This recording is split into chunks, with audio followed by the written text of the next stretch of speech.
Alhamdulillah, ibu-ibu, hadirin hadirat yang dirahmati Allah Subhanahu wa taala. Insyaallah kita hari ini akan membahas satu tema fikih berkaitan dengan bab toharoh. Saya sebelumnya agak terlupa apakah ini sudah disampaikan atau belum, karena biasanya dalam kajian fikih ini bab pertama yang disampaikan. Tapi karena kemarinnya sudah kita bincangkan dengan panitia, ternyata belum. Artinya kita membahas bab toharoh ini adalah satu bab yang di setiap kitab-kitab fikih ini adanya di halaman pertama. Ya, bab toharoh, bab bersuci, ya. Ketika disebut toharoh atau bersuci, maka bersuci merupakan satu landasan, asas, ya, untuk apa, dimulainya satu jenis ibadah di dalam Islam. Entah itu suci niat, ataupun suci tempat, suci pakaian, ya. Intinya di dalam Islam bersuci itu syarat. La salata illa bituhrin. Tidak diterima salat seseorang kecuali kalau sudah bersuci.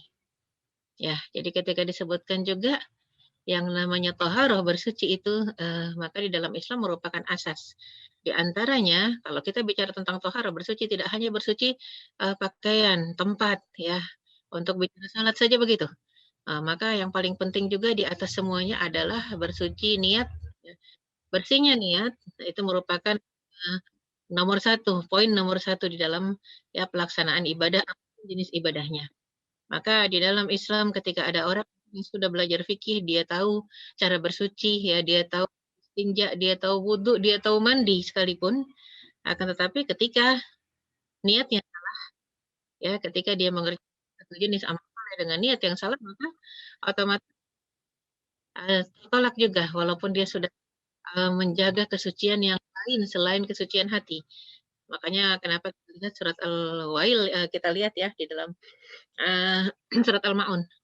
Dalam surat Al-Maun, "Fawailul lil musallin", neraka wail bagi orang yang sholat. Kenapa orang sudah sholat, mungkin juga dia tahu cara bersucinya, suci tempat, suci pakaian ya, suci badan, dia tahu cara, masih juga diancam dengan neraka wail. Karena ternyata bicara tentang masalah kesucian niat. Dia tidak ikhlas lillahi ta'ala, dia malas-malasan mengerjakannya, alladzina hum an salatihim sahun, alladzina hum yura'un, ya, ketika dia mengerjakan masih yura'un, berharap penilaian dari manusia, wa yamna'unal ma'un, dan dilarang orang lain membantu sesama. Padahal dampak salat harusnya tanha 'anil fahsya'i wal munkar, mencegah kita dari perbuatan keji dan munkar. Salat yang tidak berdampak pun pada akhirnya mengancam orang yang salat tadi, ya, dengan neraka wail. Oleh karena itu penting kalau bicara bersuci ini landasan utama. Akan tetapi karena kita pelajarannya fikih ibadah, fikih muamalah, maka kita tidak belajar fiqhul akbar. Fikih akbar itu pelajaran akidah tauhid. Ya, di mana di sana dibahas tentang kesucian niat, niat, ikhlas. Kita tidak belajar itu. Kita hanya menyinggung itu sendiri ya sedikit ya agar kita tidak memisahkannya sendirian. Ini semua merupakan satu kesatuan. Dari niat yang bersih, niat yang suci, sampai ya, sampai pada akhirnya kita tahu tata cara bersuci yang, sebenarnya. Oleh karena itu insya Allah kita akan bahas tentang bersuci dalam pandangan, fikih ibadah ya, dalam pandangan fikih ibadah.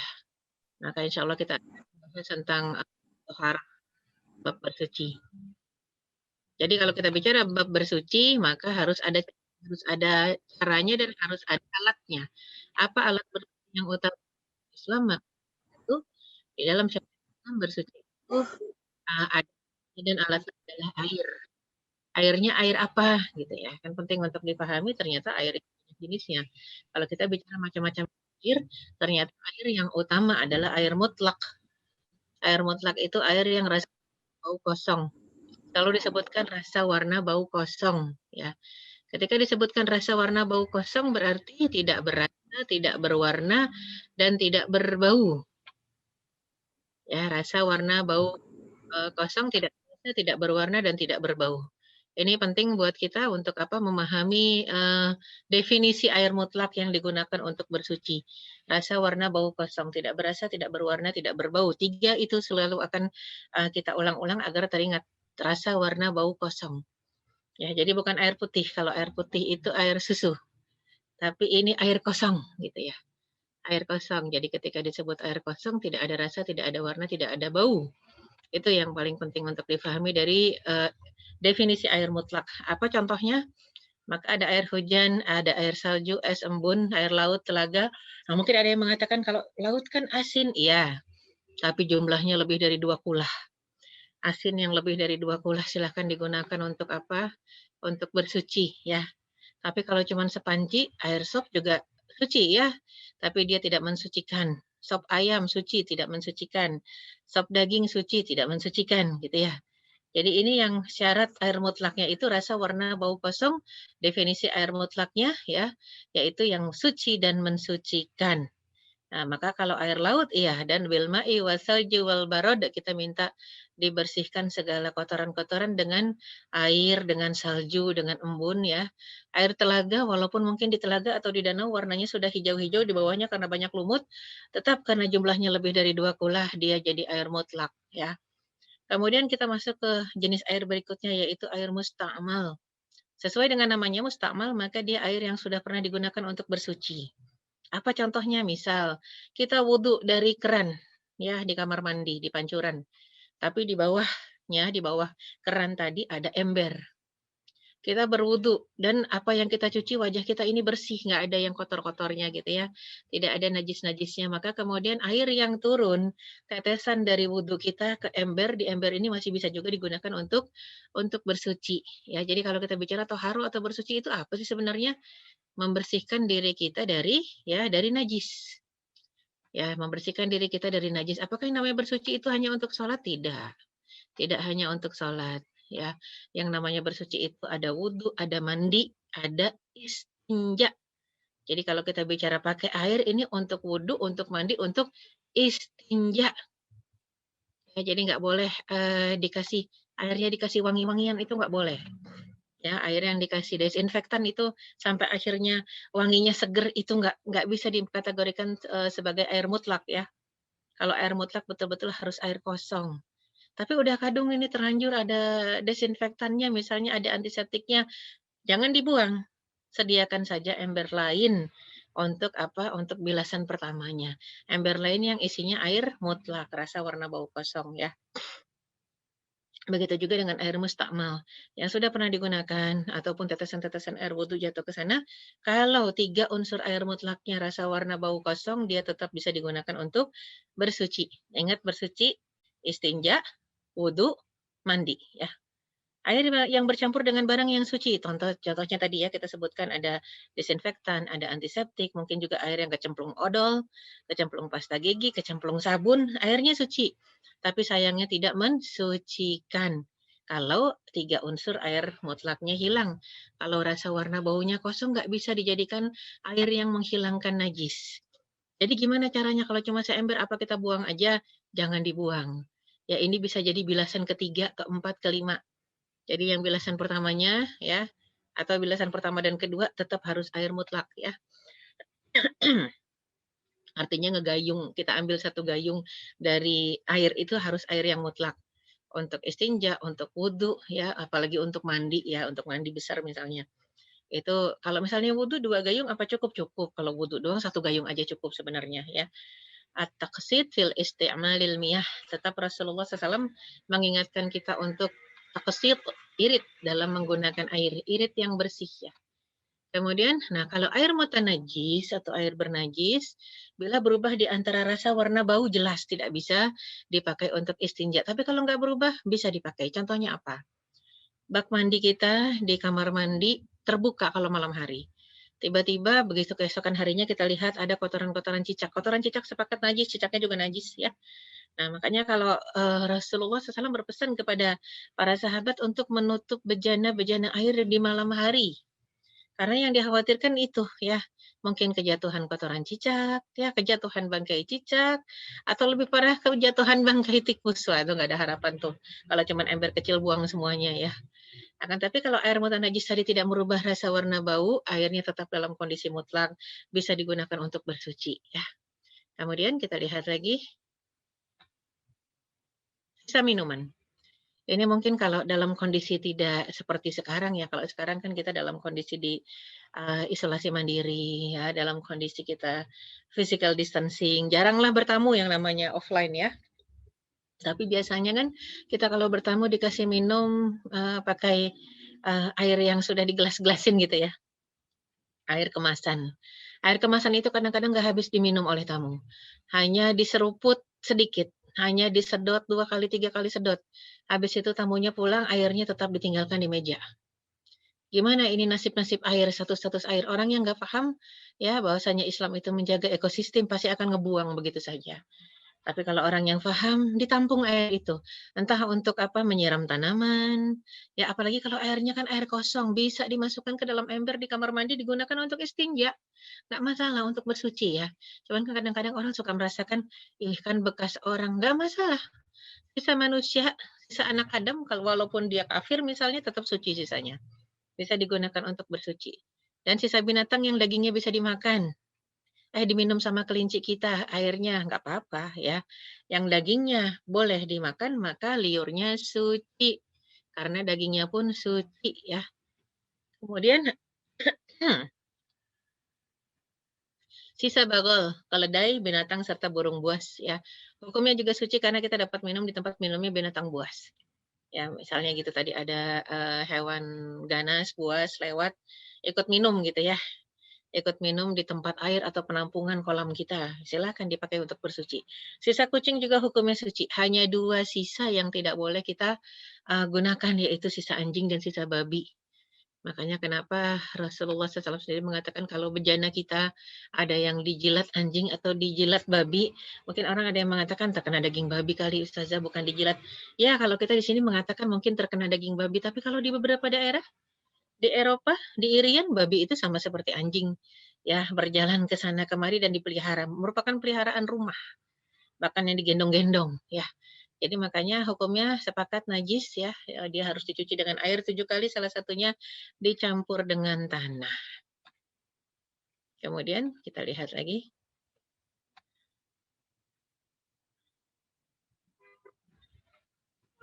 an-najasat, ya. Kita masuk ke bab an-najasat. Ya, dari tadi kita bicara tentang toharo, bersuci. Bersuci itu menghilangkan apa? Menghilangkan najis.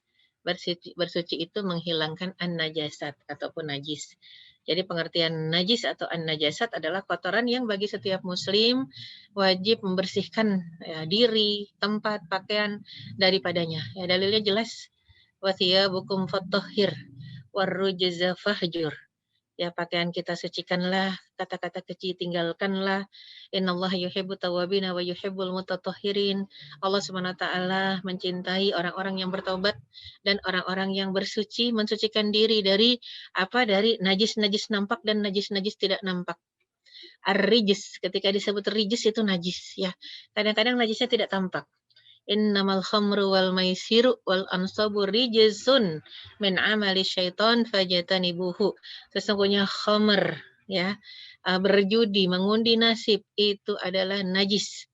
Maksudnya najis ma'nawi ya. Min amali syaiton, perbuatan syaiton fajatanibuhu, maka jauhilah. Jadi bersuci itu sendiri termasuk dari keimanan. At-tuhur syatrul iman, itu sabdanya Rasulullah sallallahu alaihi wasallam. Bersuci sebagian dari iman, dan perkataan para sahabat, an-nazafatu minal iman, yang kita kira kadang-kadang itu hadis, itu bukan hadis ya. An-nazafatu minal iman itu kebersihan sebagian dari keimanan. Maka kita lihat tidak ada yang bertolak belakang dengan ya prinsip kebersihan. Nah, akan tetapi sekarang kenapa kalau umat Islam kok identiknya dengan jorok, dengan kotor? Bukan syariatnya yang salah, orangnya yang salah, oknumnya yang salah. Ya, syariatnya sudah mengajarkan kamar mandi kering, bersih. Kita sukanya becek-becekan gitu ya. Ya, itu padahal itu semua yang dari produk Islam diambil oleh siapa? Oleh non-muslim. Ya, dulu non-muslim sebelum terjadinya perang-perang salib yang banyak itu nggak ngerti mandi, nggak ngerti parfum. Mereka kenal mandi, kenal parfum, kenal yang namanya minyak wangi dan sabun dari siapa? Mereka kenal sikat gigi itu dari umat Islam. Ketika terjadinya ya pertempuran perang salib yang sampai yang banyak sekali perang salib itu bersambung ya, berseri perang salib, itu semua pertukaran kebudayaan. Mereka belajar budaya kita diambil sama mereka, salahnya kita belajar budaya mereka diambil sama kita juga.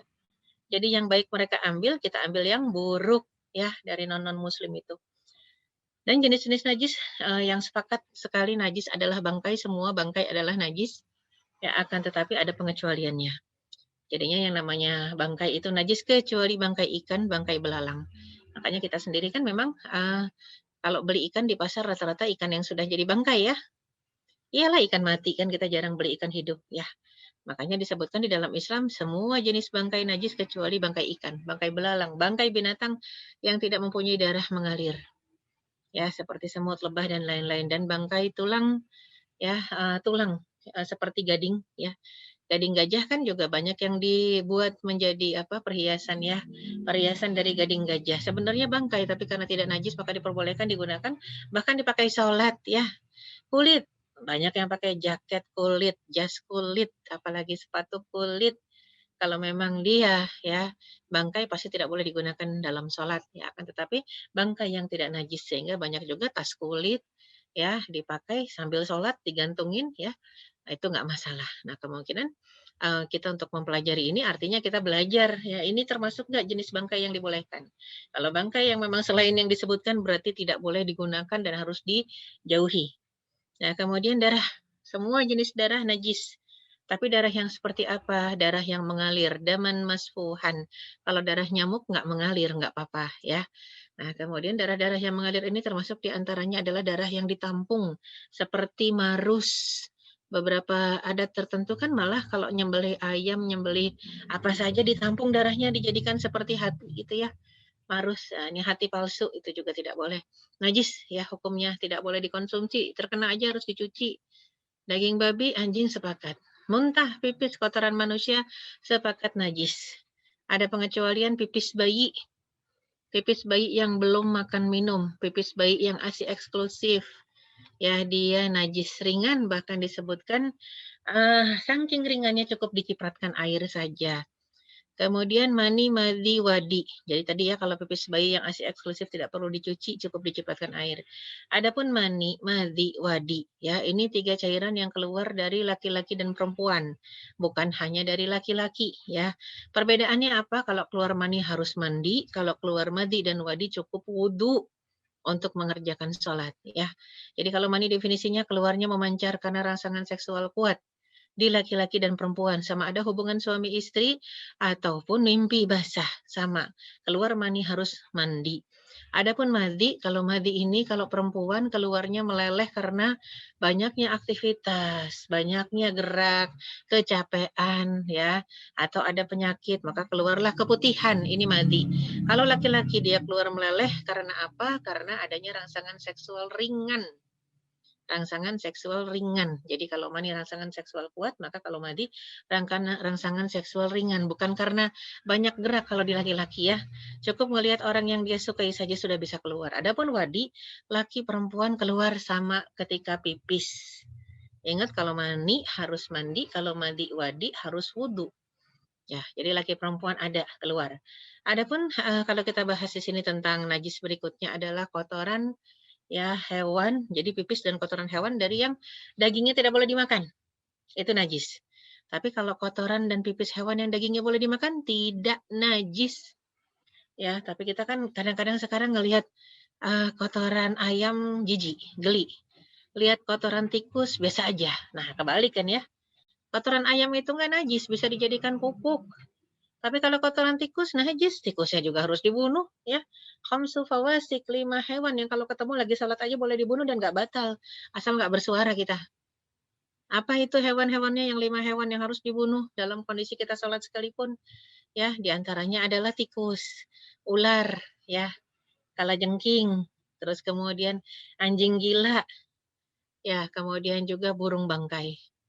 Itu harus dibunuh tuh, cuman kan kebanyakan kita kalau lihat tikus bukan yang bunuh malah lari, ya apalagi perempuan. Kabur kita kalau lihat tikus jerit ya, batal deh salatnya.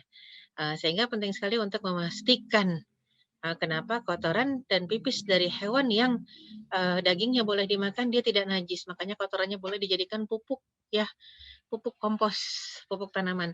Tapi kalau yang dagingnya tidak boleh dimakan, maka kotorannya nggak boleh dijadikan kompos, nggak boleh dijadikan pupuk. Nah, ini yang paling, bahaya ya kalau kita nggak ngerti ini pupuk dari kotoran hewan apa. Naudzubillah di beberapa wilayah itu kotoran babi itu dijadikan pupuk, naudzubillah. Makanya bahaya sekali kalau kita nggak tahu. Ini pentingnya untuk pada akhirnya mengetahui, bertanya, belajar tentang, ya ini, buah-buahannya seger banget dari mana, dari daerah mana gitu ya. Kemudian siapa yang bertani di sana ya, pupuknya apa, paling tidak kita tanya dan kita tahu ya. Kemudian juga binatang jalalah. Binatang jalalah najis. Najisnya kenapa? Karena definisi binatang jalalah adalah binatang yang makan kotoran. Entah kotoran manusia, entah kotorannya hewan atau kotorannya sendiri. Karena mungkin orangnya lupa ngasih makan, contoh ya. Punya ternak kambing, punya ternak sapi, lupa dikasih makan, orangnya pulang kampung, ya 5 hari misalnya. Akhirnya mereka kelaparan makan kotorannya sendiri. Ini sampai Rasulullah SAW mengatakan binatang jalalah yang makan kotoran tidak boleh ditunggangi, tidak boleh diperah susunya untuk diminum, tidak boleh dimakan dagingnya, kecuali mereka sudah diasingkan selama 40 hari sudah dikasih pakan ternak. Nah, kalau kita jalalah kita mungkin bukan onta, bukan sapi yang ditunggangi ataupun yang diambil air susunya. Jalalah di Indonesia rata-rata ikan, lele, ya, apalagi belut, mujair. Kenapa? Karena ditaruh di empang yang atasnya ada jamban. Innalillahi wa inna ilaihi rajiun. Ikannya gemuk-gemuk, ya makan kotoran manusia. Itu haram untuk dikonsumsi. Makanya ibu-ibu kalau yang suka ikan air tawar ditanya ya. Tanya dulu sebelum beli ke tukangnya. Pak, ini dari mana? Dari kolam penangkaran ikan kah? Ataukah dari kolam empang? Yang ada jambannya. Tugas kita cuma bertanya yang mau beli. Masalah orangnya bohong atau tidak itu urusan dia dengan Allah Subhanahu wa taala. Jadi yang penting kita nanya. Ketika kita sudah bertanya sudah gugur kewajiban kita di hadapan Allah kalaupun kita dibohongin gitu ya. Nah, itu bicara tentang binatang jalalah. Di Indonesia banyak sekali ya mungkin mungkin binatang-binatang yang memang di ternaknya di empang yang ada jambannya. Naudzubillah min dzalik. Berikutnya khamr. Nah, khamr tadi kita sudah sebutkan innamal khamru wal maisiru wal ansabu wal azlamu rijsun. Ya, sesungguhnya khamr, kemudian judi, mengundi nasib ya, meramal itu semuanya najis. Najisnya najis apa? Najis maknawi ya. Jadi khamr sendiri sering digunakan sebagai apa? Kadang-kadang ya alkohol pusar bayi untuk mengobati luka itu enggak masalah ketika terkena kulit. Yang enggak boleh ditelen, diminum, dibuat mabok. Makanya khamr dalam penggunaan minyak wangi enggak masalah. Yang enggak boleh khamrnya bikin mabok, bikin pingsan, diminum, itu yang enggak boleh ya. Kemudian kita lihat kalau kita sebutkan tadi jenis-jenis najis ya, an-najasat, maka cara mensucikan badan dan pakaian. Cara mensucikan badan dan pakaian kalau terkena sesuatu yang najis tadi yang disebutkan ya. Maka cara mensucikannya mudah, dicuci dengan air mutlak. Kalau mensucikan tanah gimana? Najisnya dibuang, tanah yang nempel ke najis dibuang, ya sesudah itu sudah suci dengan sendirinya. Atau diguyur pakai air, apalagi kalau bukan tanah padat tapi tanah pasir. Kalau pasir mudah, tinggal guyur. Dulu pernah ada salah seorang Arab Baduy pipis di Masjid Nabawi. Ya, pada saat itu sahabat-sahabat sudah sangat marah melihat Arab Baduy pipis di tempat sholat. Tapi Rasul mengatakan, da'uhu, biarin dulu. Orang pipis kalau diganggu, berhenti pipisnya ya, biarin dulu. Selesai pipis baru disampaikan ya, dihampiri dan disampaikan oleh Rasulullah. Ya hadza, wahai fulan, sesungguhnya masjid itu harus suci, harus bersih, tidak boleh kita buang ya najis di dalamnya, termasuk pipis, nggak boleh. Ya, semoga Allah mengampunimu dan jangan ulangi lagi perbuatanmu. Maka orang Arab Badui tadi mengatakan, karena reaksi para sahabat sudah ingin memukulnya ya, tapi beliau melihat Rasulullah membiarkannya sambil menasihati, dan orang tadi mengatakan, "Semoga Allah merahmatimu dan aku saja ya Rasulullah, tidak merahmati yang lain," gitu ya. Dan Rasul sendiri mengatakan kepada para sahabat, "Innama bu'istum ya muyassirin." Kalian diutus untuk mempermudah. Oleh karena itu ambilkan seember air dan guyurkan ke pipis tadi karena pasir kan nyerep ya. Itu makanya penting buat kita untuk melihat apa yang terkena najisnya. Membersihkan mentega kalau dia padat ya, misalnya kejatuhan bangkai cicak. Cicaknya dibuang, bangkainya dibuang, menteganya separuh dibuang, kemudian sisanya bisa digunakan. Tapi kalau menteganya cair, Kalau misalnya ternyata justru, minyak, ya kecemplung sesuatu yang najis, sudah nggak ada harapan, buang semua. Cara mensucikan kulit binatang disamak, ya, mensucikan cermin dan lain-lain dibersihkan, dan cara mensucikan, terompah, ya, terompah itu sama seperti sepatu ataupun sendal digesek bawahnya, digosok bawahnya ke jalanan, maka insya Allah tanah akan mensucikannya. Kemudian kita lihat beberapa keterangan yang sering, kita harus mengambil perhatian ya terhadapnya. Di antaranya, tali cucian jemuran yang sering kita gunakan untuk menjemur, ada kalanya kita kelupaan ya, eee, lap ataupun baju anak yang sudah kena pipis, ya kita tidak terlalu bersih mencucinya, kita taruh di tali jemuran ya. Alhamdulillah dengan matahari ya, kering karena matahari dan angin sudah dianggap, suci, bersih. Bukan kainnya, tapi talinya. Kalau kain nggak ada pilihan harus dicuci pakai air mengalir. Ya, kalau misalnya sudah dicuci pakai air mengalir, sudah hilang, bau, alhamdulillah. Belum hilang bau, tambahin sabun boleh. Tapi intinya bukan sabun yang mensucikan adalah air.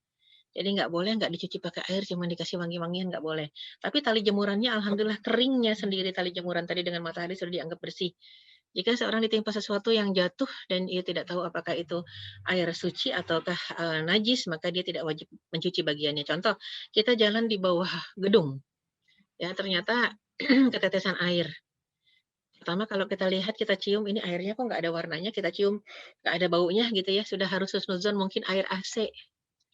Mungkin air AC harus husnuzon. Tapi ketika sudah kejatuhan dan bau, nah barulah kita mengambil sikap ini sepertinya memang ikhtiyatiyah ya, kehati-hatian, ini sepertinya air najis, maka dicuci. Atau kalau perempuan biasanya pinggir baju bawahnya, tepian bawahnya kotor kena tanah. Tanah itu suci tidak najis. Debu itu suci tidak najis, bahkan umat Islam ya Allah berikan kemudahan untuk bersuci dengan debu ya, tayamum. Makanya kalau cuma kena bumi saja itu suci. Tapi kalau kita yakin itu kena najis, maka bersihkan dengan air. Ya, jadi tidak tidak wajib mencuci yang kena tanah. Kalau tanah-tanah saja suci. Yang bahaya itu kalau memang kita, rasakan ini tadi ada najisnya di jalanan kita lihat, maka harus dibersihkan dengan air. Bila selesai sholat terlihat ya sesuatu di kain kita, di badan kita najis yang tidak kita ketahui, atau kita ketahui tapi kita lupa, ya atau tidak lupa hanya tak sanggup untuk menghilangkannya, maka sholatnya sah. Kok ada kita tahu dan nggak lupa dan nggak sanggup menghilangkan, bisa jadi kalau dalam perjalanan. Ya, di kereta misalnya, lama sekali waktunya sampai 9 jam. Di pesawat misalnya, kan nggak bisa mandi ya, tapi nggak bisa menghilangkannya, maka sholatlah ya. Sholatlah di saat itu dan dianggap sudah sah sholatnya. Orang yang tidak mengetahui tempat najis pada kain, ya misal, kita yakin tadi kepipisan anak kecil, ya. Anaknya sudah tidak ASI eksklusif, jadi anaknya sudah makan segala sesuatu, ya. Tapi kita lupa bagian mana. Nggak ada pilihan, wajib mencuci keseluruhannya. Karena nggak ada cara lain yang meyakinkan kalau najis tadi sudah hilang kecuali dengan mencuci semuanya. Tapi nanti ketika sudah sampai tempat yang memungkinkan ya. Adapun dalam kondisi darurat kita diperbolehkan sholat pakai pakaian yang kena najis. Kondisi darurat itu kondisi yang nggak mungkin ganti baju, nggak mungkin cuci-cuci ya. Bila seseorang ragu terhadap pakaiannya, mana di antaranya yang bersih dan kotor, misal ada orang yang malas dan tidak suka memisahkan baju bersih dengan baju kotor. Nggak ada ember khusus, penyimpanan khusus buat baju kotor. Senangnya digantung-gantung-gantung aja gitu misalnya, ya di rumahnya. Ya, akan tetapi akhirnya dia bingung nih mana yang digantungan tadi baju bersih, mana baju yang najis. Karena kalau cuma kena keringat itu tidak najis, ya bisa dipakai sholat. Tapi kan ada yang memang ditumpuk semua antara kotor dengan bersih, sampai akhirnya dia bingung mau pakai sholat Jumat baju yang mana. Nah, dipersilahkan oleh syariat memilih satu baju yang dia yakini itu paling bersih. Nah, sesudah itu semuanya harus dicuci selesai sholat. Ya, karenanya kita tetap harus memisahkan dan Islam sudah mengajarkan untuk ya memisahkan, memilah antara pakaian yang bersih dan pakaian yang kotor. Nah, termasuk dalam bab toharoh adalah istinja. Makanya ada adab qadaul hajat. Apa itu adab qadaul hajat? Adab buang hajat, BAB, BAK. Tempatnya harusnya idealnya terpisah antara tempat BAB BAK yang ada jambannya, yang ada WC-nya dengan tempat mandi. Idealnya terpisah. Cuman rasa-rasanya sekarang susah untuk mencari rumah yang ada kamar mandi terpisah kecuali rumah-rumah zaman dulu ya. Rumah-rumah orang tua kita yang zaman dulu di kampung-kampung itu terpisah.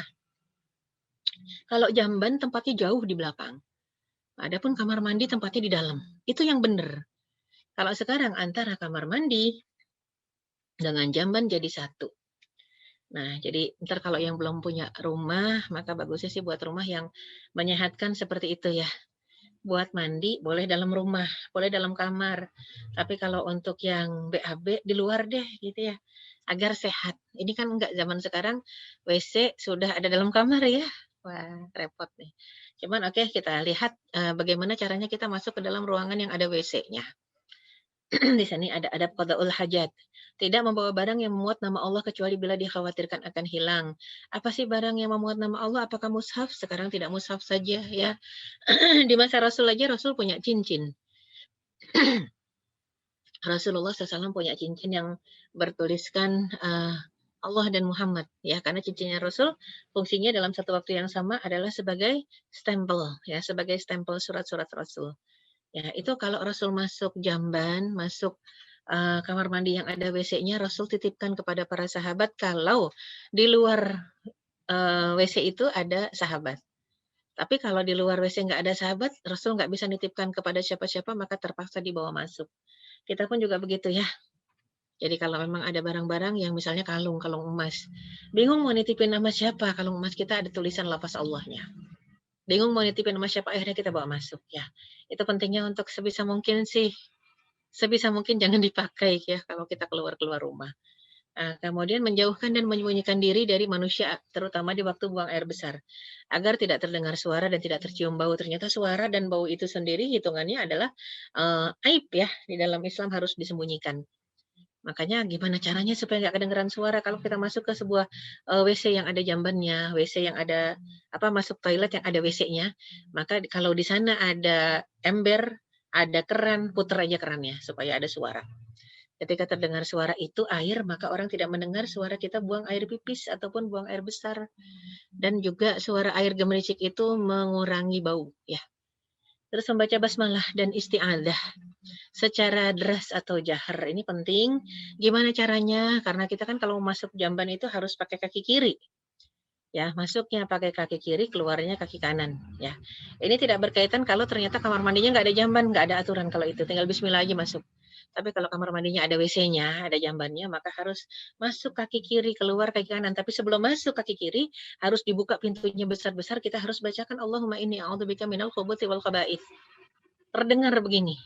Allahumma inni a'udzubika minal khubuthi wal khaba'ith. Ya Allah, aku berlindung kepadamu dari setan laki-laki dan perempuan. Karena memang yang namanya kakus, jamban, WC itu ada makhluk-makhluk itu di dalam. Jangan sampai ketika kita angkat aurat kita buka, mereka lihat, mandang. Bisa kena ain kita, ya, ainnya mereka. Nah, oleh karena itu baca dengan suara terdengar, ya.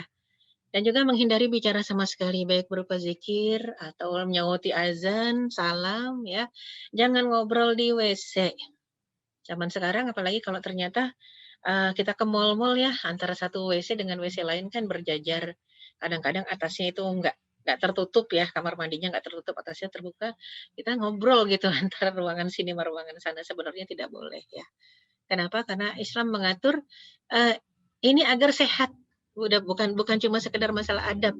Ya, ketika memang ada kotoran yang keluar, maka di sana banyak sekali virus, ada bakteri, dilarang membuka mulut. Apalagi zaman dulu tidak ada WC yang basah kayak kita. Zaman dulu WC-nya kering. Maksudnya WC kering apa? Jamban itu memang tanah yang digali. Tanah yang digali, kita buang kotoran di sana. Dan di dalam Islam tidak boleh membuang kotoran di air, sebenarnya nggak boleh. Bayangkan kalau di negara kita, padahal mayoritas Muslim. Akan tetapi karena nenek moyang kita bukan Muslim, nenek moyang kita siapa? Orang Hindu, orang Buddha, wajar kalau zaman dulu mereka mengotori air. Karena ya Sungai Gangga juga orang-orang Hindu itu paling kotor di dunia. Nah, tapi wajar mereka Hindu, bukan Muslim. Kalau orang Muslim tidak boleh mengotori air sama sekali. Ya, jadi kita tidak boleh mengotori sungai, ya, laut, nggak boleh mengotorinya dengan kotoran. Kalau kita mau buang hajat itu harus ke tanah, kembalinya ke tanah. Cuman masalahnya jangan tanya bau enggak, bau iya.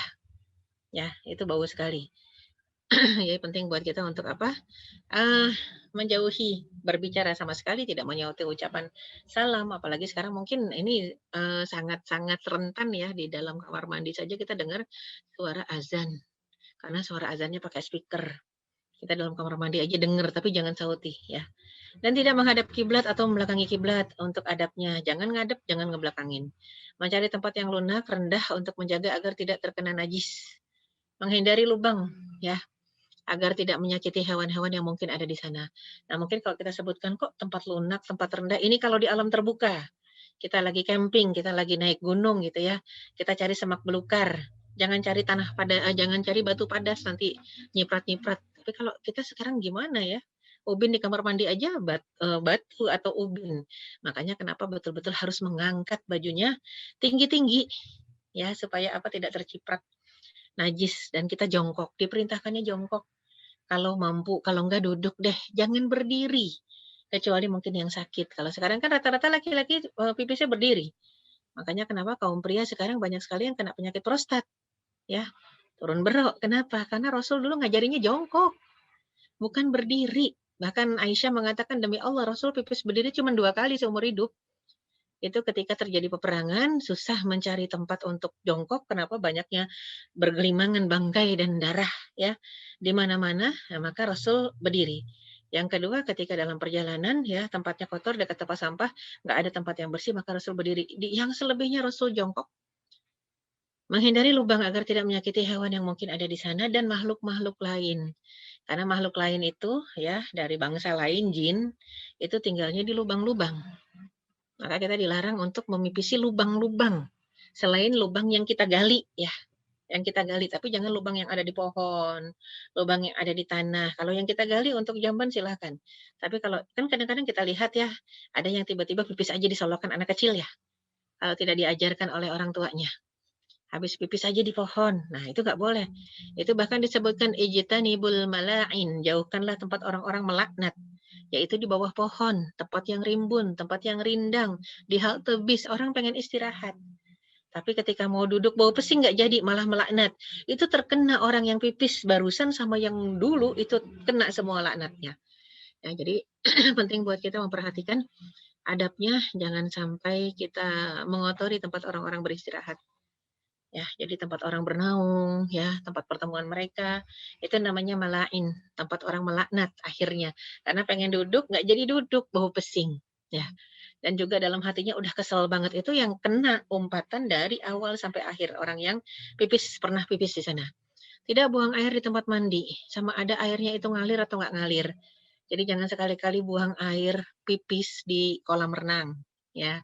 Kemudian pipis di sungai walaupun mengalir, tidak boleh. Jadi tempat pipis itu tanah sebenarnya.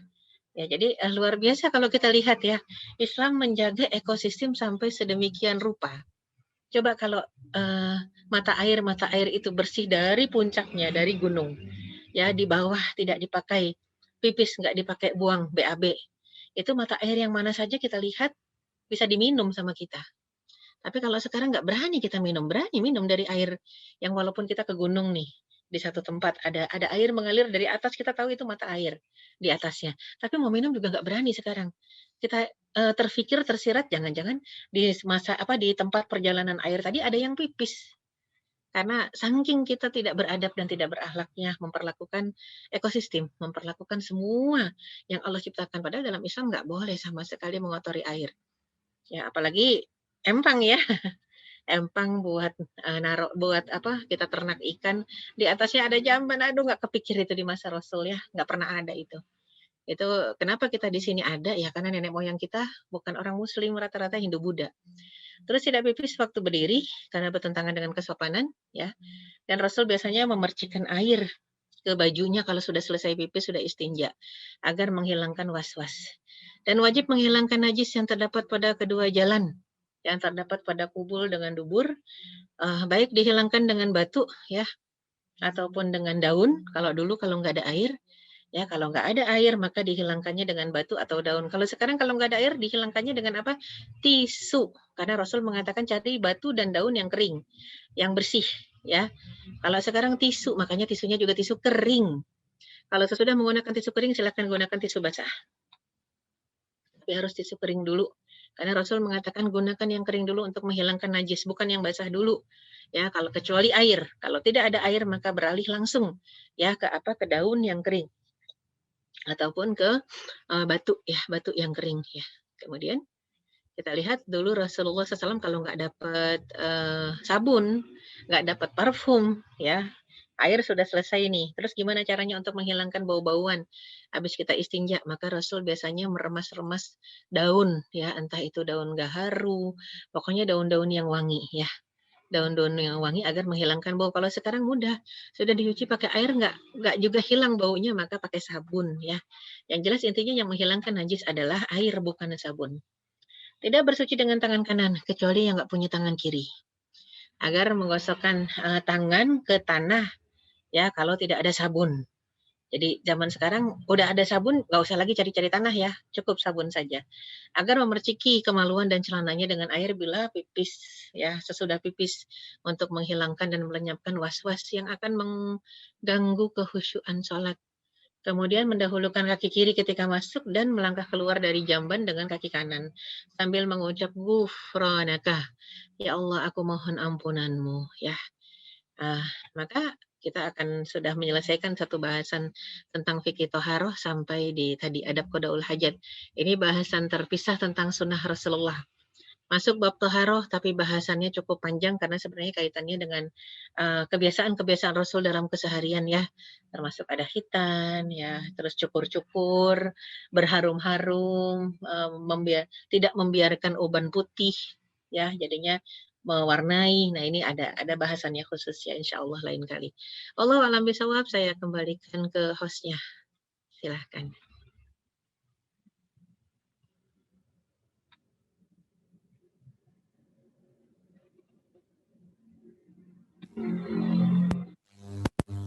Ya,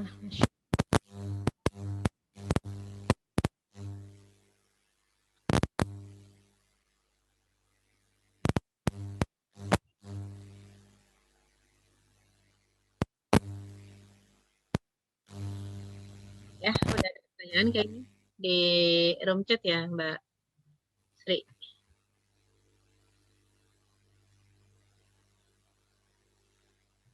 Bu Sri suaranya belum kedengeran? Hilang suaranya. halo, tes. Oh ya, sudah. Airnya setan itu apa? Yang tentang aurat dalam kamar Ya, mandi. ini itu kan mata, pandangan ya. Mata dan pandangan. Makanya kenapa buka baju baca doa, pakai baju baca doa, buka semuanya baca doa. Ada anjurannya kita untuk baca doa dalam kondisi apapun, apalagi masuk jamban. Makanya doanya Allahumma inni a'udzubika minal khubuthi wal khaba'ith. Ya Allah, aku berlindung kepadamu dari setan laki dan setan perempuan. Kalau ada, naudzubillah min dzalik ya, ada beberapa kasus yang pernah saya tangani itu yang di ruqyah, yang memang setannya suka gitu ya. Ada ketemu setan, setan suka sama dia. Ketemunya di mana wallahu alam, tapi kalau menurut pengakuannya ketika kita ajak dialog, dia bilang di kamar mandi. Ini hafizah loh ya, penghafal Quran. Penghafal Quran yang kalau masuk kamar mandi mungkin lupa baca doa. Ya, jadinya kata jinnya saya suka sama dia. Ya, dan dia juga butuh perlindungan saya. Wah, itu kalau lagi kumpul di rumah ya, ini sebelum sebelum PSBB ya, itu luar biasa ya kambuhnya, dengar azan aja kambuh. Dengar azan maghrib kambuh luar biasa ya. Begitu kalau udah lagi kambuh biasanya teman-temannya walaupun sama-sama penghafal Quran pada kabur itu, pada lari. Kalau udah kamu padahal ayo kita bacain aja, kita bacain ayat kursi, kita bacakan Al-Baqarah. Nah, nggak ada yang berani ya. Tapi kalau ternyata sudah dibacakan, diajak dialog, ya siapa kamu? Itu dia bicara walaupun kita nggak boleh percaya 100% ya. Tapi memang ketika itu pengakuannya, ya dia kalau ke kamar mandi lama-lama sih nggak baca itu juga, baca doa ya. Berlama-lama nggak baca doa, setannya suka. Jadinya suka sama dia ya. Wah, luar biasa, sering banget kambuh kalau dengar azan. Dengar azan pasti kambuh. Kalau udah kambuh, apapun dilempar itu sampai ke atap rumah saya ya. Itu entah pensil, entah HP dilempar, itu luar biasa.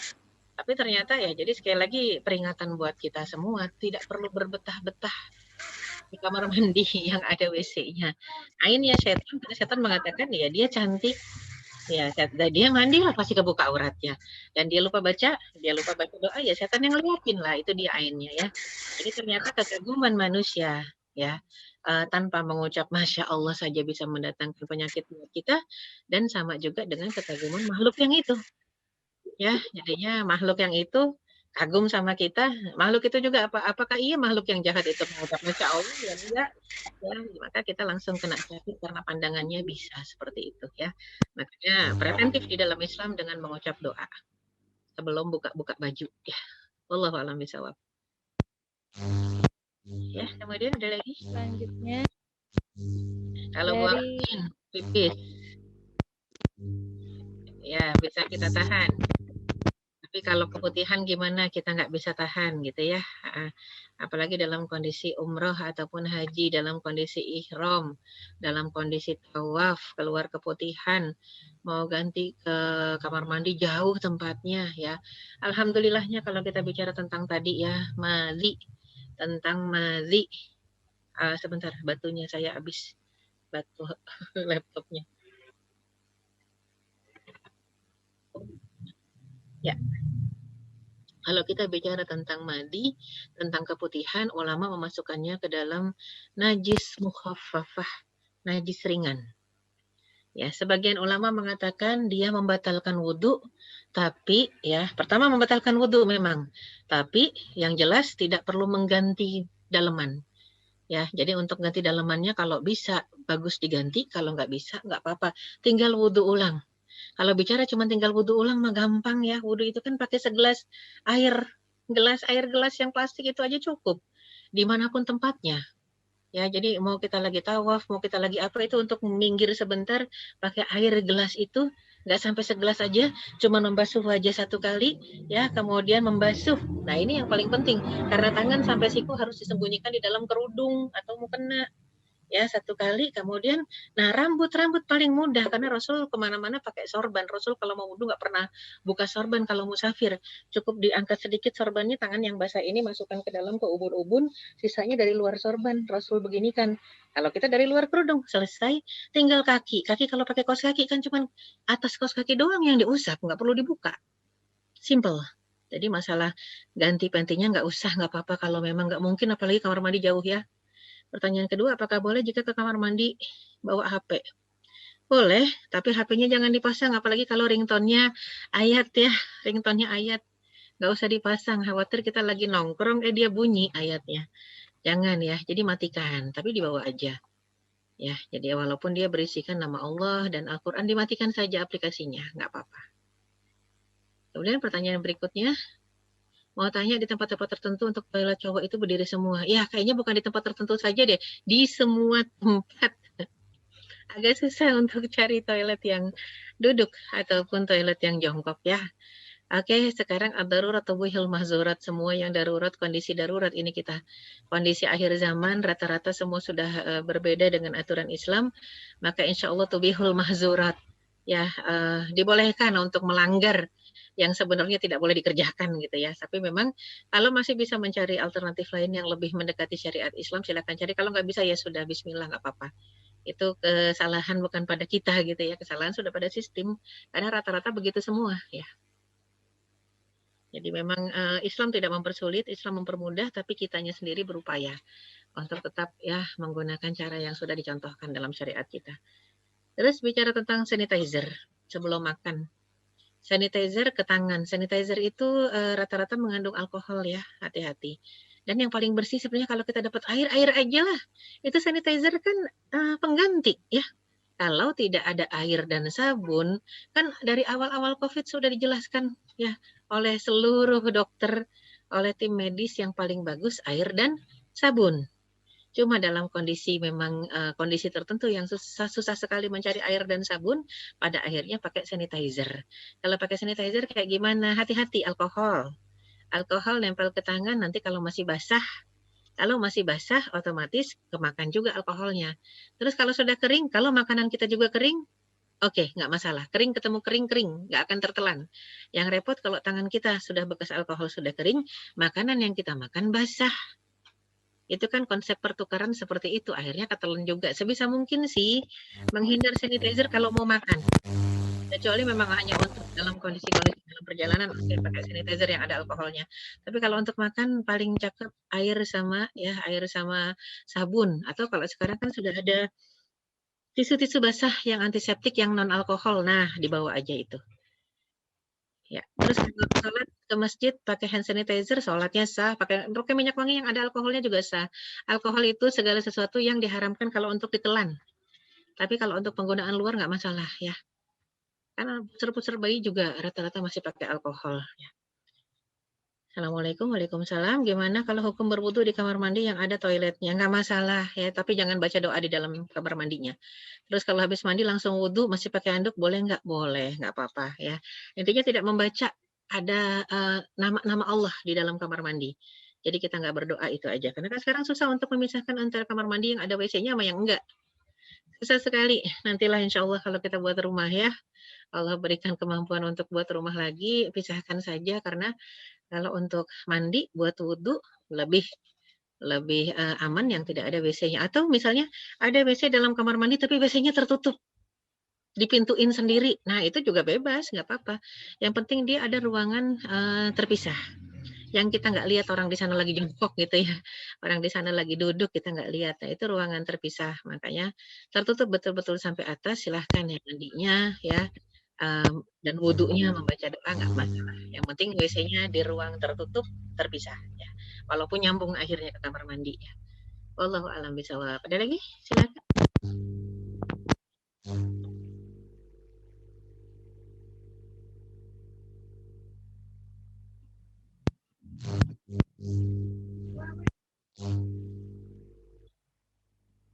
Putihannya tuh banyak, jadi bolak-balik keluar terus ser-ser gitu.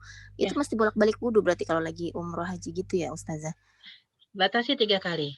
Keputihan yang sudah mengucur terus gitu ya, keputihan yang mengucur terus apalagi deres disebutkan, ini statusnya sama seperti istihadah. Orang istihadah kan sudah tidak membutuhkan wudhu lagi. Makanya penting tadi diperhatikan apakah keputihan ini hanya keluar ketika kita banyak gerak, kecapean, ya, banyak aktivitas, maka itu membatalkan. Tapi kalau ternyata nggak gerak udah ngucur aja. Ini sama statusnya dengan istihadah dan sama statusnya dengan tasalsul bul. Orang sudah tua yang sudah mungkin punya anak lebih dari 5 gitu ya, lebih dari 6, yang memang sudah keran-kerannya udah dol ibarat kata gitu ya. Dia udah nggak bisa nahan, dia beser. Ini ma'fu anha, ma'fu anhu ya, yang udah tua-tua, mungkin laki perempuan juga yang udah beser, dimaafkan dan tidak membatalkan. Tapi kondisinya dia tetap harus tawaf pakai pampers, harus tawaf pakai penti. Kenapa? Supaya tidak ngucur kemana-mana najisnya. Ya sama kayak orang istihadah kan. Ya, dalam kondisi tawaf ngucur terus darahnya, sudah tidak membatalkan, namanya saja sudah istihadah. Jadi statusnya kalau memang tidak bisa dikontrol ya, kemudian dia ngucur mengalir deras, dia kayak istihadah, tidak membatalkan lagi. Tapi kalau yang tadi ya, yang keluar karena kecapean, keluar karena banyak aktivitas, batasi saja sampai 3 kali. Batal nih sekali wudhu, batal lagi kerasa keluar wudhu, batal lagi wudhu, udah itu terakhir kata Rasulullah. Ini sama kayak orang yang buang-buang angin. Coba ummahat akhwat perhatikan, kita kadang-kadang nggak buang angin kalau nggak wudhu, tapi kalau wudhu kenapa buang angin terus?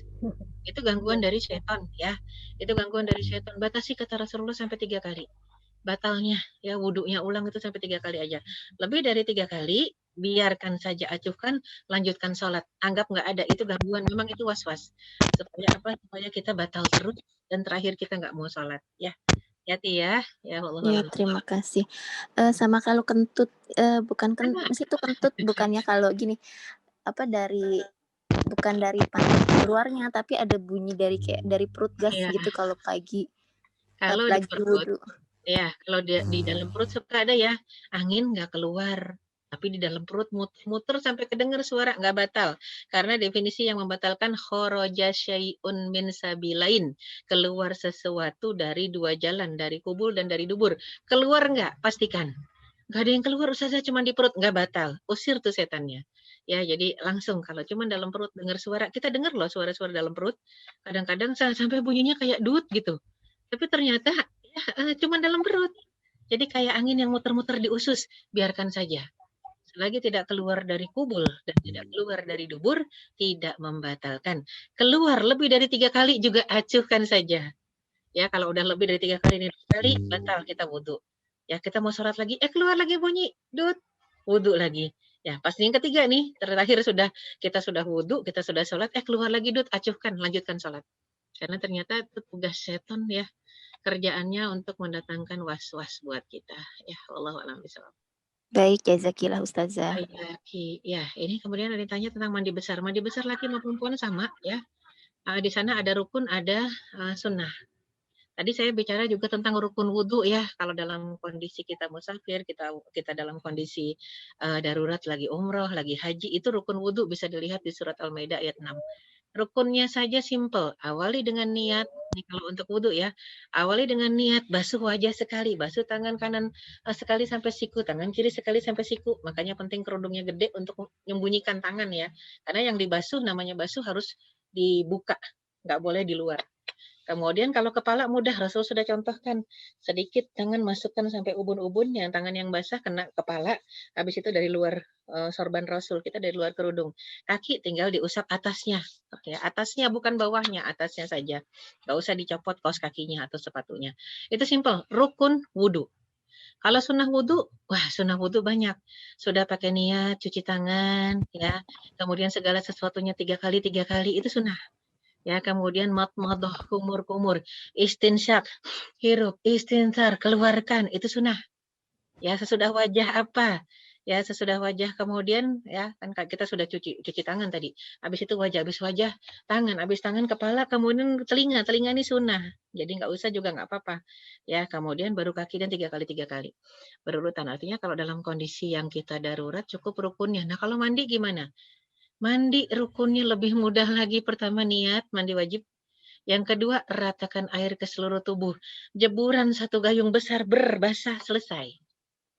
Itu rukun. Jadi rukun itu nggak heboh. Ya. Yang heboh itu kalau kita lagi memang pengen pakai sunah-sunahnya, dalam kondisi kita tidak tergesa-gesa, dalam kondisi kita nyaman di satu tempat atau di rumah atau di tempat yang memang nyaman, kita sendirian, waktu kita panjang, tidak terkejar-kejar, bagusnya semua sunah dilengkapi. Wudhu dulu. Ya, yang namanya sunahnya mandi wajib, wudhu dulu. Kalau Rasul dulu tinggalkan kaki. Karena Rasul terakhir nanti tinggal kaki saja. Karena Rasul kalau sudah bersih istinja nggak pegang-pegang lagi daerah situ. Kalau kita kan udah istinja sekarang, mandi sebentar guyuran, cebok lagi. Habis itu sikat gigi, cebok lagi. Terus batal terus berarti kan kita nyentuh daerah situ. Jadinya ya terakhir harus wudhu lagi dari ulang. Atau yang namanya niat mandi wajib, kalau kita sudah terakhir gebyuran seluruh tubuh, karena niatnya liraf'il hadatsil akbar, mengangkat hadas besar, maka hadas kecil sudah tercover. Sebenarnya kalau terakhir sudah mandi wajib itu terakhir guyuran jebur, nggak wudhu lagi juga sudah tercover wudhunya. Karena niatnya liraf'il hadatsil akbar. Kalau wudhu liraf'il hadatsil asghar. Kalau wudhu untuk menghilangkan hadas kecil. Kalau mandi wajib untuk menghilangkan hadas besar. Makanya semuanya diguyur. Ingat air yang digunakan ya. Yang mensucikan itu air bukan sampo. Kadang kan mandi besar harus sampoan ya. Enggak juga kalau pakai air udah selesai ya. Jadi nggak harus pakai sampo. Cuman kan kadang orang Indonesia selalu begitu ya. Mandi besar yang sampoan. Padahal nggak ada hubungan dengan sampo. Ya, mandi kecil yang nggak sampoan gitu ya. Padahal intinya adalah kalau mandi kecil ya mandi-mandi harian yang nggak pakai niat, cuman niat supaya seger. Tapi bagusnya segala sesuatu biar besar pahalanya diniatkan saja. Ya, toh juga kalau mau mandi besar tiap hari juga boleh, tiap saat juga boleh. Ya, walaupun tidak harus pakai sampo ya. Jadi wallahu alam bishawab. Ada lagi?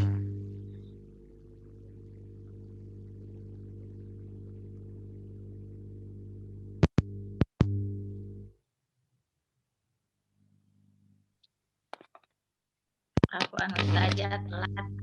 Gak apa-apa. Iya. Ada lagi ya?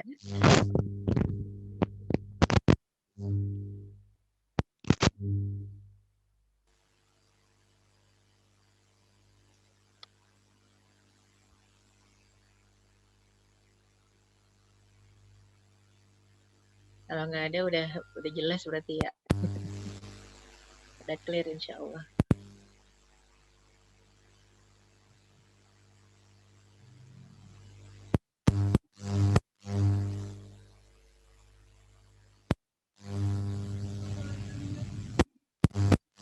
Ada pertentangan tentang jenazah COVID yang tidak dimandikan.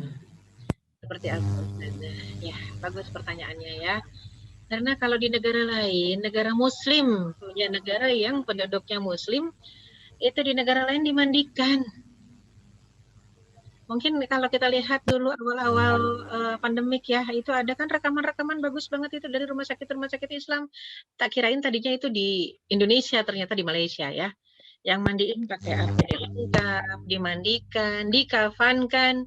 Jadi bukan kalau yang di sini kan beberapa waktu lalu sempat kita lihat ketika petinya terjatuh, terbongkar, ibunya masih pakai daster.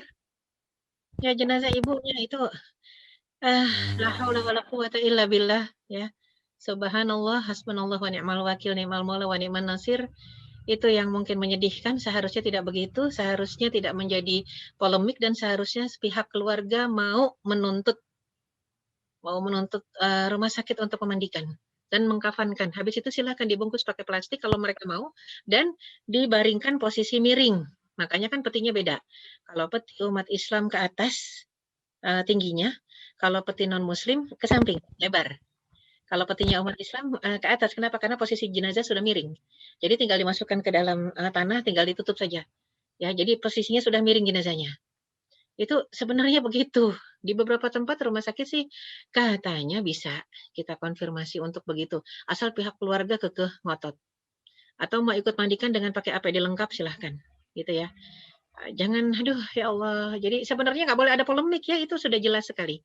Dan di negara lain yang mayoritas penduduknya muslim tidak ada polemik, hanya di negara kita. Ya, kita memohon saja kepada Allah semoga ya Allah ampuni kita dengan segala kekurangan kita. Tapi yang paling miris lagi sekarang banyak keluarga-keluarga yang nggak mau heboh, nggak mau repot. Begitu keluarganya di saat ini wafat, padahal bukan wafat COVID. Mereka nggak mau ngurusin. Jadi, udahlah Pak, di-COVID-kan saja, silakan. Jadi nggak mau ikut ngurusin jenazah. Nggak mau repot-repot bawa ke masjid untuk disolatin. Pokoknya kuburin aja deh. Kita mah selamatan aja di rumah. Tahlilan aja. Aduh, miris ya. Kadang-kadang kita tuh sebagai orang yang bukan keluarganya, jadi ikut marah, ikut nangis, ini keluarga kayak gimana sih muslim kok kayak begini? Tapi banyak yang kayak gitu. Ini fenomena akhir zaman, zaman fitnah. Harusnya kita paham cara melaksanakan dan menyelenggarakan jenazah. Walaupun memang kita tidak memandikan, tapi dia harus dimandikan oleh pihak yang memang pakai APD, ya. Toh yang itu yang namanya nguburin aja udah biasa kok. Pakai APD, nah habis itu APD-nya dibakar, ya. Karena memang begitu sudah konsekuensi saat COVID, tapi memang betul-betul harus dimandikan. Dan juga kalau darah itu termasuk najis, kalau kita sholat terus keluar darah boleh tidak? Ya, yang najis itu darah yang daman masfuhan, darah yang ditampung. Ya, jadi kalau darah-darah yang istihadoh, darah jangan ditanya darahnya najis nggak, darahnya najis. Tapi karena istihadoh sudah ma'fu anha, sudah darah yang dianggap dimaafkan, dimaklumi. Jadi walau najis keluar darah, bukan cuman boleh, tetap wajib dan tetap harus sholat 5 waktu. Sama seperti darah-darah para sahabat ketika perang. Para sahabat kalau perang kena pedang, kena tusuk gitu ya. Kemudian ada juga panah yang menancap ketika dibuka ya otomatis berdarah. Kalau dulu verban tuh ala kadarnya, nggak ada yang kayak sekarang rapat banget. Jadi di verban pun dibersihkan pun masih berdarah dan mereka sholat. Bajunya juga namanya. Kalau perang kan nggak ada yang bawa koper bawa ganti baju ya. Jadi memang namanya perang itu kondisi-kondisi kita darurat bepergian bukan untuk jalan-jalan, nggak ada yang bawa baju salin. Jadi baju yang sudah kena darah-darah, darah orang yang terbunuh, darah dia yang terluka, ya itu sudah ma'fu anha. Kondisi tersebut enggak masalah. Najis itu adalah kalau darah yang ditampung, ya untuk marus, ya untuk makanan, naudzubillah min dzalik ya, banyak orang yang seperti itu sekarang membuat darah menjadi penyedap seperti santan katanya. Naudzubillah, umat Islam tidak boleh ya. Itu yang najis. Wallahu a'lam bishawab. Terus kalau batal wudhu saat baca Al-Quran berwudhunya sekali saja, kumur-kumurnya dan selanjutnya tidak kali seperti petunjuk wudhu. Ya, tadi kita sudah jelaskan mana yang rukun wudhu, mana yang sunnah wudhu. Ya, kalau rukun wudhu yang simple, sekali aja semuanya, nggak pakai kumur-kumur malah itu rukun wudhu. Jadi silakan dibuka buku fikihnya, ya mana rukun, mana sunnah. Ya, bagusnya dalam kondisi kita di rumah mah sunnah wudhu digunakan semua. Tapi kalau ternyata di rumah juga lagi sakit, di rumah juga udah orang tua, udah sepuh, udah pakai rukun aja, nggak usah pakai yang sunnah. Ya, Islam tidak menyulitkan, ya. Yuridullahu bikumul yusra wa la yuridu bikumul usra. Allah menginginkan kemudahan dalam melaksanakan ibadah, tidak menginginkan kesulitan, ya. Apalagi untuk baca Quran. Wudu bukan menjadi satu kewajiban, tapi menjadikan adab dan sunnah hukumnya, ya. Wallahu a'lam bishawab. Ada lagi?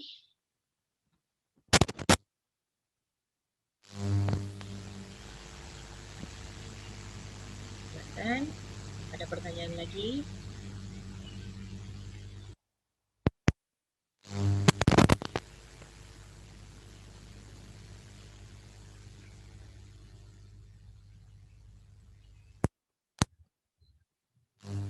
Ya,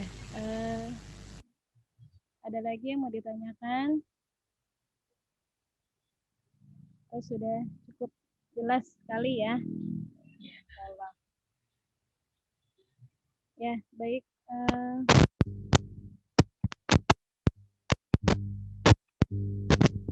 Ya, alhamdulillah. Setelah kita dengarkan ya penjelasan tentang bab tauhid, sehingga ilmu yang kita dapatkan hari ini bisa kita amalkan ya, kita praktekkan dalam kehidupan sehari-hari. Ya, baik, sepertinya sudah 11 kurang ya. Insyaallah kita sudahi kajian kita pada siang hari ini. Untuk menutup,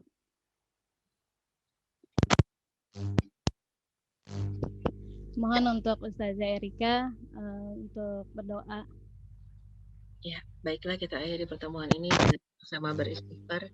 Astaghfirullahalazim, astaghfirullahalazim, astaghfirullahalazim. Alladzi la ilaha illa huwal hayyul qayyum wa atubu ilaik. Allahumma lakal hamdu hatta tarda wa lakal hamdu idza radit wa lakal hamdu ba'da ridha wa lakal hamdu awalan wa akhira wa lakal hamdu batinan wa zahira. Allahumma salli wa sallim wa barik ala sayyidina Muhammad wa ala alihi wa sahbihi ajma'in wa man tabi'ahum bi ihsanin ila yaumiddin. Allahumma taqabbal minna innaka antas samiul alim wa tub alaina innaka antat tawwabur rahim. Rabbana zalamna anfusana wa illam taghfir lana wa tarhamna lanakunanna minal khasirin. Rabbana la tuzigh qulubana ba'da idh hadaitana wa hab lana min ladunka rahmah innaka antal wahhab.